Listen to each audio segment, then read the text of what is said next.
Assalamualaikum warahmatullahi wabarakatuh. Shalom, Om Swastiastu, Namo Buddhaya, salam kebajikan, dan salam sejahtera untuk kita semua. Perkenalkan, nama saya Guzi Abdul Putranto dari kelompok 19, Shift 3, Tutorial Statistika 2. Pada kesempatan kali ini, saya akan membahas dan juga menyelesaikan permasalahan terhadap topik mengenai statistika non-parametrik, yang dimana permasalahannya ini adalah sebagai berikut. Nah, di sini untuk soal pertama dalam suatu penelitian mengenai pola peminjaman buku di perpustakaan, peneliti ingin mengetahui apakah urutan jenis buku yang dipinjam mahasiswa itu bersifat acak atau tidak. Data diambil secara berurutan dari 16 peminjam pertama pada hari tertentu. Jenis buku yang diamati adalah buku fiksi dan juga non-fiksi. Dengan tingkat kepercayaannya 95% atau taraf signifikansinya alfa itu sama dengan 0,05. Tentukan apakah urutan jenis buku yang dipinjam itu dapat dianggap acak atau tidak acak. Nah, di sini ada tabel dari data jenis bukunya dari sampel 1 hingga sampel 16 dan apakah jenis bukunya itu fiksi ataupun non-fiksi. Nah, pada soal nomor 1 ini termasuk ke dalam uji Rans test, dikarenakan di sini kita ini ingin menguji apakah urutan data dari jenis buku fiksi dan juga non fiksi itu bersifat acak atau tidak acak. Selanjutnya untuk soal yang kedua, yaitu sebuah universitas itu ingin menganalisis apakah metode pembelajaran yang berbeda memengaruhi tingkat kepuasan mahasiswa terhadap proses perkuliahan. Penelitian dilakukan terhadap 15 mahasiswa yang diminta memberikan penilaian kepuasan pada skala 1 sampai dengan 50 dengan taraf signifikansinya yaitu alfanya sama dengan 0,05. Lakukan pengujian untuk mengetahui apakah terdapat perbedaan yang signifikan pada tingkat kepuasan mahasiswa berdasarkan metode pembelajaran yang digunakan. Di sini ada tabelnya, yang dimana di sini terdapat skor kepuasan dan juga metode pembelajarannya, dimana setiap metode pembelajaran itu terdapat 5 skor atau nilai kepuasannya dengan metode pembelajaran tatap muka, daring, dan juga hybrid.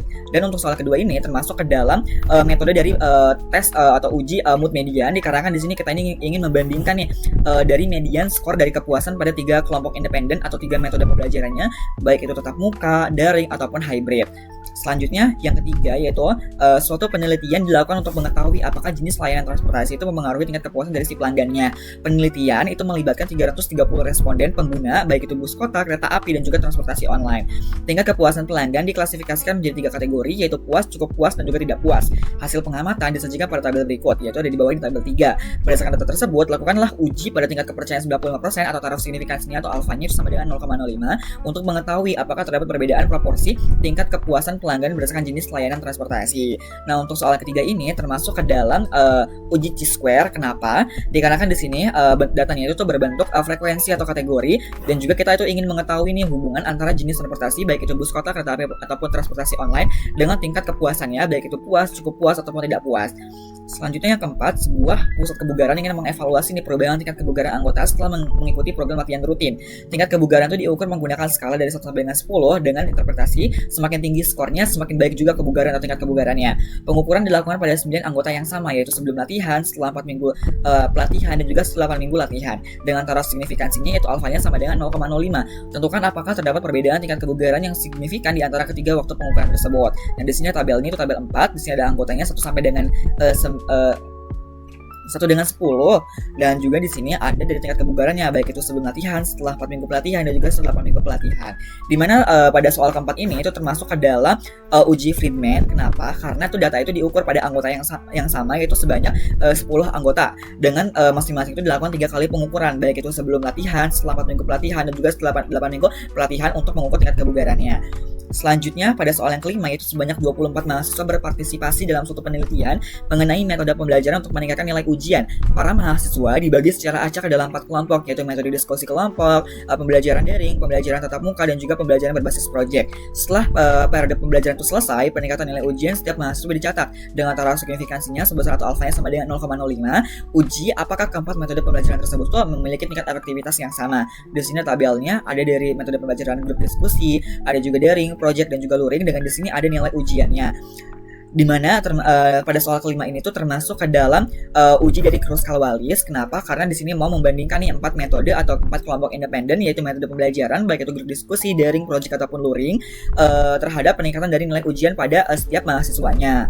Selanjutnya di sini yang keenam, yaitu sampel terdiri dari 10 mahasiswa yang mengikuti pelatihan manajemen waktu untuk meningkatkan produktivitas belajar. Tingkat produktivitas belajar diukur sebelum pelatihan dan juga setelah pelatihan. Berdasarkan data tersebut atau berikut, apakah pelatihan manajemen waktu itu efektif meningkatkan produktivitas belajar dari setiap mahasiswanya.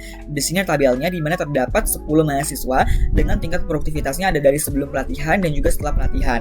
Dan juga pada soal ke-6 ini termasuk ke dalam uji Wilcoxon. Kenapa? Karena di sini mau membandingkan nih kondisi diisi sebelum ataupun sesudah dari pelatihannya pada mahasiswa yang sama, yaitu 10 mahasiswa. Yang dimana ini bisa dibilang juga itu data berpasangan. Selanjutnya di sini nomor yang ketujuh yaitu suatu penelitian dilakukan untuk membandingkan waktu penyelesaian pekerjaan antara operator yang menggunakan mesin otomatis dan operator tuh menggunakan mesin manual.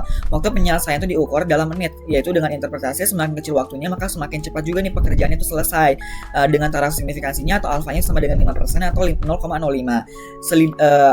Selidikilah atau ujilah apakah terdapat perbedaan waktu penyelesaian pekerjaan antara kedua metode kerja, baik itu dari mesin otomatis ataupun mesin manualnya. Nah, di sini nomor 7 ini termasuk ke dalam dari uji Mann-Whitney. Kenapa? Karena di sini kita mau membandingkan nih dua kelompok independen, yaitu mesin otomatis dan juga mesin manualnya. Nah, setelah itu di sini kita dapat menyelesaikan ketujuh permasalahan ini dengan menggunakan dua software, yaitu RStudio dan juga Minitab. Nah, di sini langkah-langkahnya kita ke menu file terlebih dahulu, lalu kita klik yang new project.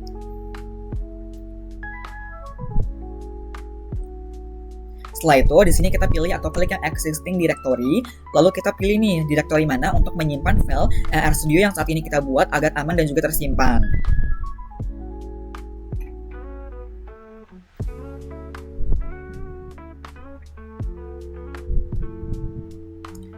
Nah, jika sudah, kita bisa langsung klik yang create project ini.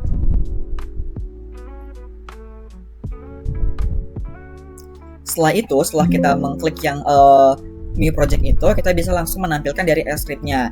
Di sini langkah-langkahnya, di mana script ini berguna untuk menyimpan atau tempat pembuatan dari sintaks-sintaksnya yang dapat menyelesaikan permasalahan ketujuh soal sebelumnya. Nah, kita bisa langsung saja membuat sintaks-sintaksnya. Nah, di sini saya sudah membuat sintaks-sintaks kepada 7 soal atau 7 permasalahan. Nah, di mana setelah itu pada soal yang kedua di sini ada uji mood median, di mana kita harus interpretasikan atau kita membuat hipotesis terlebih dahulu, yang dimana untuk uji mood median ini hipotesisnya H0-nya itu adalah tidak terdapat perbedaan median tingkat kepuasan mahasiswa antara metode pembelajaran baik tatap muka, daring maupun hybrid. Berarti kalau untuk H1-nya atau hipotesis alternatifnya berarti itu terdapat perbedaan gitu. Itu aja bedanya. Selanjutnya di sini langkah-langkahnya kita menginput datanya terlebih dahulu. Di sini ada sistem dan juga skornya, di mana sistemnya ada tatap muka, daring dan juga hybrid, dengan each masing-masing itu terdapat 5 skor nih. Dari tatap muka ada 5 skor, yaitu skornya di sini ada 42, 40, 38, 39. Daring ada 5 skor juga, 32, 35, 37, 34, 36. Hybrid juga ada 5 skor, ada 28, 30, 33, 31, 35. Kita bisa run untuk langkah yang pertama, uji mood median. Setelah itu kita membuat langkah yang kedua, membuat data frame-nya dengan dari sintaks data.frame dari sistem yang sudah kita buat dan juga skor. Kita bisa run. Setelah itu kita menampilkan data frame-nya. Nah, di sini sudah terdapat nih exam datanya. Selanjutnya di sini kita membuat box plot dasarnya, di mana dari box plot itu ada skor dan juga sistemnya dengan datanya dari exam data yang sudah kita buat sebelumnya. Dengan mainnya atau judulnya adalah box plot skor kepuasan per metode pembelajaran dengan nilai 143, dan di sini sumbu X-nya itu adalah metode pembelajaran dan sumbu Y-nya adalah skor kepuasan dengan colornya atau warnanya untuk dari si tatap mukanya berwarna sky blue, untuk daringnya berwarna orange, dan juga untuk hybridnya berarti light green. Kita bisa langsung run untuk pembuatan box plot dasarnya. Nah, di sini ada box plot dasarnya nih. Nah, di sini box plot dari tatap muka, hybrid dan juga daring. Di sini sumbu X-nya adalah metode pembelajaran, sumbu Y-nya adalah skor kepuasan. Selanjutnya di sini langkah selanjutnya adalah menginstal package-nya dengan sintaks install.package. Package-nya adalah RVA id memoire. Selanjutnya di sini kita memanggil package tersebut dengan sintaks library. Setelah kita menginstal juga memanggil, kita bisa langsung melakukan dari uji mood mediannya dengan sintaks mood.mathTest dari skor dan juga sistemnya, dan datanya exam data, lalu exactnya adalah false. Nah, di sini didapatkan hasil bahwa p-value-nya itu adalah sebesar 0,001 kalau kita bulatkan, berarti kan. Nah, ini masih kurang dari taraf signifikansinya, yaitu 0,05, yang berarti dia itu adalah berarti dapat diinterpretasikan bahwa itu adalah menolak H0-nya, dimana berarti dia itu menerima H1-nya, yaitu interpretasinya berarti dia itu terdapat perbedaan nih median dari tingkat kepuasan mahasiswanya antara metode pembelajaran baik tatap muka, habis itu baik tatap muka, daring dan juga hybrid. Ya. Selanjutnya di sini soal yang ketiga yaitu uji chi-square, di mana untuk uji chi-square ini hipotesis nolnya adalah tidak terdapat perbedaan tingkat kepuasan pelanggan di antara jenis transportasi baik itu bus kota, kereta api maupun transportasi online. Berarti hipotesis alternatifnya itu terdapat perbedaan dari tingkat kepuasan pelanggannya. Di mana langkah pertamanya kita membuat matriks nih. Di sini ada matriks TK ini kita buat TK terlebih dahulu. Dengan matriksnya di sini adalah nilai-nilai dari ketiga jenis transportasinya dengan end row-nya atau jumlah barisnya itu ada 3, yaitu bus kota, kereta api, dan juga transportasi online. Dengan skor tingkat kepuasannya itu adalah puas, cukup puas, dan juga tidak puas. Kita bisa langsung run untuk langkah pertama membuat matriksnya. Setelah itu kita menampilkan matriksnya. Nah, di sini matriksnya sudah dibuat, ada 3 nih, ada 3 dari barisnya dan juga 3 kolomnya. Lalu kita melakukan uji chi-square-nya dengan sintaks chis.test dari dan juga kita ambil data dari tk underscore tempat 3 sebelumnya yang sudah kita buat. Setelah itu kita dapat menampilkan hasilnya. Nah, di sini dapatkan hasil bahwa p-value untuk uji chi-square pada soal yang ketiga itu adalah 0,03 kalau kita bulatkan, yang berarti dia itu masih kurang dari taraf signifikansinya itu sebesar 0,05 dengan interpretasi bahwa dia itu adalah menolak H0-nya dan juga menerima H1-nya. Berarti dia itu terdapat perbedaan di tingkat kepuasan pelanggan di antara jenis transportasi baik itu bus kota, kereta api maupun transportasi online. Selanjutnya soal yang keempat yaitu uji Friedman dengan langkah pertama menginput datanya, di mana menginput datanya ada sebelum dari pelatihannya, 4 minggu setelah pelatihannya, dan juga 8 minggu setelah pelatihannya dengan masing-masing skornya nih. Kita bisa langsung run untuk langkah pertama menginput datanya terlebih dahulu. Lalu kita langkah keduanya adalah membuat data frame dengan sintaks data.frame. Kita ambil dari data sebelum, 4 minggu setelah, dan juga 8 minggu setelahnya. Kita bisa run. Setelah itu kita menampilkan nih data frame-nya. Nah, di sini sudah dibuat nih dari skor atau tingkat kebugaran ya, kalau ini ya. Tingkat kebugaran dari ke 10 ya, 10 anggota gitu. Lalu kita melakukan uji Friedman-nya dengan sintaks Friedman.test dari kita ambil dengan kita simpulkan data matriksnya ambil dari hasil 143 ini yang sudah kita lakukan sebelumnya. Nah, di sini dapatkan hasil bahwa p-value-nya itu adalah sebesar 4,5 pangkat min 0,5. Berarti dia itu 0,0000454 betul. Berarti dia tuh masih kurang nih dari taraf signifikansinya itu sebesar 0,05. Yang berarti dia itu dalam interpretasinya dia itu adalah menolak H0-nya dan juga menerima H1-nya atau hipotesis alternatifnya. Yang berarti dia itu terdapat perbedaan nih tingkat kebugaran anggota yang signifikan antara dari sebelum pelatihannya, setelah 4 minggu pelatihannya, dan juga setelah 8 minggu pelatihannya. Lalu soal yang kelima yaitu dengan uji Kruskal-Wallis. Langkah pertama kita menginput data tiap metodenya. Di sini ada grup diskusi, ada daring, project, dan juga luring. Dengan di sini nilai ujiannya pada setiap dari mahasiswanya dan juga dari setiap dari metodenya. Lalu kita bisa run untuk langkah pertama yaitu menginput data dari tiap metodenya. Setelah itu kita melakukan uji Kruskal-Wallisnya dengan sintaks Kruskal.test. Kita ambil dari data diskusi, daring, project, dan juga luring yang sudah kita buat sebelumnya atau kita jalankan sebelumnya. Nah, di sini dapatkan hasil bahwa untuk soal yang kelima itu p-value-nya adalah sebesar 0,001 gitu. Yang berarti dia itu masih kurang dari taraf signifikansinya itu sebesar 0,05. Dengan berarti dia itu adalah menolak H0-nya dan juga dia menerima H1-nya.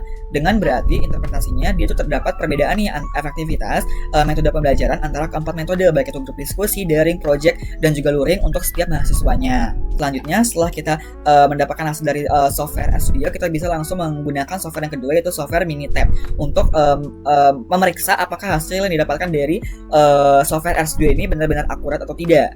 Nah, baik, selanjutnya di sini kita bisa menggunakan dari software Minitab-nya untuk membandingkan antara hasil dari software RStudio maupun Minitab apakah hasil itu sudah akurat atau belum. Nah, yang pertama di sini kita mau mengetahui dari yang pertama itu run-test terlebih dahulu. Dan di sini saya sudah memasukkan dari data-datanya. Mungkin kita atasin dikit.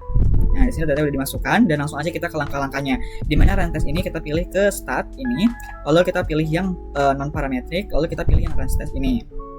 Selanjutnya di sini untuk variabelnya kita pilih yang jenis buku. Nah, di sini langsung aja kita klik OK. Nah, di sini dapatkan hasil bahwa untuk p-value dari run-test itu adalah sebesar 0,121, yang berarti dia itu berarti kan lebih besar kan daripada 0,05 atau lebih besar dari taraf signifikansinya. Berarti dia itu adalah gagal nih menolak H0-nya dan juga berarti dia itu menolak H1-nya. Interpretasinya yaitu adalah berarti dia run-test itu adalah H0-nya berarti kan dia menerima, yaitu adalah urutan jenis bukunya berarti bersifat acak. Nah, kita bisa langsung ke soal yang kedua yaitu mood median. Jadi mana di sini saya juga sudah memasukkan data-datanya dengan langkah-langkah dari mood median itu. Yang pertama adalah kita ke start, lalu kita pilih yang non parametrik juga, lalu kita pilih yang mood median. Nah, di sini kita pilih untuk responsnya itu adalah dari skor terlebih dahulu, lalu faktornya adalah metode pembelajaran. Kita bisa langsung klik OK. Nah, di sini dapatkan hasil bahwa untuk soal yang kedua atau mood median p-value-nya adalah sebesar 0,006, yang berarti dia itu kurang dari taraf signifikansinya itu sebesar 0,05, yang berarti dia itu adalah menolak H0-nya dan juga dia menerima H1-nya. Dan juga berarti interpretasinya bahwa mood mediannya itu dari soal yang kedua ini adalah terdapat perbedaan nih median tingkat kepuasan dari si mahasiswanya antara metode pembelajaran Square. Di sini juga sudah memasukkan dari data-datanya, kita bisa langsung ke langkah-langkahnya, di mana Chi-square itu kita pilih yang stat, lalu kita pilih yang ketabel. Nah, di sini kita pilih yang Chi-square test for associations. Lalu di sini kita pilih yang summarize data into way table. Lalu di sini kolomnya kita pilih dari yang dari puas, kita langsung pakai strip aja atau menandakan bahwa sampai ke tidak puas ini. Lalu di sini kita pilih langsung aja, mungkin langsung klik OK. Nah, di sini dapatkan bahwa p-value-nya itu adalah sebesar 0,026, yang berarti dia itu juga ataupun 0,023, berarti dia itu masih kurang dari taraf signifikansinya sebesar 0,05, yang berarti dia itu karena kurang dari, berarti dia itu menolak H0-nya dan juga dia menerima H1-nya. Interpretasinya bahwa untuk Chi-square itu berarti dia itu terdapat perbedaan nih tingkat kepuasan pelanggan di antara jenis transportasi. Jadi di sini kita bisa langsung ke next-nya, itu adalah soal yang keempat dengan menggunakan uji dari Friedman. Langkah-langkahnya di sini adalah kita ke start, lalu kita pilih yang non parametrik, lalu kita pilih yang Friedman. Di sini kita responnya adalah pengukuran, treatmentnya adalah periode, dan juga blocks adalah sampel. Lalu klik OK. Nah, di sini dapatkan hasil bahwa untuk p-value-nya adalah sebesar 0,000. Berarti dia ada angka lagi nih di belakangnya, banyak banget angkanya. Nah, ini juga udah langsung disimpulkan bahwa dia itu adalah kurang dari taraf signifikansinya itu sebesar 0,05. Yang berarti untuk soal yang keempat yaitu menggunakan uji Friedman itu berarti dia itu adalah menolak H0-nya dan juga dia menerima H1-nya. Berarti dia itu interpretasinya terdapat perbedaan nih tingkat kebugaran anggota yang signifikan antara dari sebelum latihan, setelah 4 minggu pelatihan, dan juga setelah 8 minggu pelatihan. Nah, selanjutnya di sini kita bisa langsung ke next soal, yaitu soal yang kelima dengan menggunakan uji Kruskal-Wallis. Dengan di sini data-data sudah dimasukkan baik dari 4 metodenya dan juga dari nilai ujiannya. Lalu kita bisa langsung ke start, lalu kita pilih yang non parametrik dan juga di sini kita pilih yang Kruskal-Wallis. Dengan responsnya adalah peningkatan nilai ujian dan faktornya adalah metode. Bentar. Oke, metode ininya. Lalu kita langsung klik aja OK. Nah, di sini dapatkan hasil bahwa untuk hasil p-value sebesar 0,001. Berarti dia itu kurang dari taraf signifikansinya itu 0,05. Berarti interpretasinya dia itu adalah karena kurang dari, berarti dia itu adalah menolak H0-nya dan juga menerima H1-nya. Dengan interpretasi bahwa itu terdapat perbedaan efektivitas metode pembelajaran antara keempat metode. Selanjutnya kita bisa ke next soal, yaitu soal yang ke-6 dengan menggunakan uji Wilcoxon. Langkah-langkahnya kita ke kalk terlebih dahulu, lalu kita pilih yang kalkulator. Dan di sini untuk store result in variable-nya kita pilih yang selisih, expression-nya kita pilih yang selisih dari sebelum, setelah, lalu kita kurangi dengan sebelum.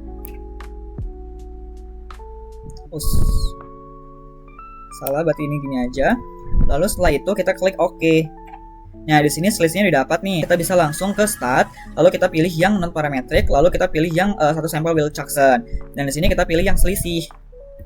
Dengan di sini udah 95, tapi di sini kita maunya tes median.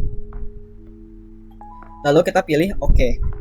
Nah, di sini dapatkan hasil bahwa untuk p-value-nya sebesar 0,008. Yang berarti untuk soal yang ke-6 dengan menggunakan uji Wilcoxon, dia itu berarti nilai p-value-nya kurang dari taraf signifikansinya besar 0,05. Berarti dia itu karena kurang dari, dia itu berarti menolak H0-nya dan juga menerima H1-nya.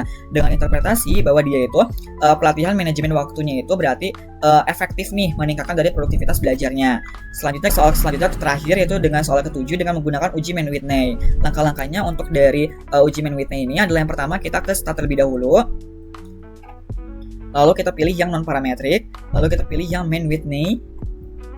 Nah, di sini kita pilih untuk first sampel-nya itu kita pakai yang mesin otomatis, second-nya berarti mesin manual. Lalu di sini confidence level-nya 95 atau taraf signifikansinya 0,05.